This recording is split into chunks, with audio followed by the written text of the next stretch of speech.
Hi everyone, in front of me I've got OPPO Pad Air, and let me share with you how to check for the software updates on this device.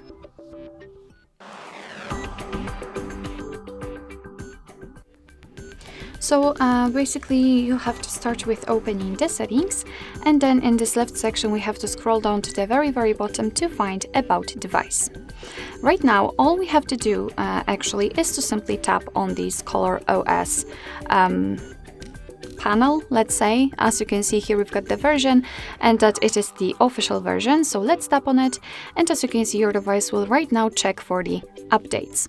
As you can see, you've got also the information that this version you've got on the device is up to date. However, if you will be able to download a new one, then you will be able to find it here. So your device will show you the new update, and it will allow you to download it and install, of course. Alright, so basically that's all. This is how to check for the software updates in your OPPO Pad Air. Thank you so much for watching. I hope that this video was helpful, and if it was, please hit the subscribe button and leave the thumbs up.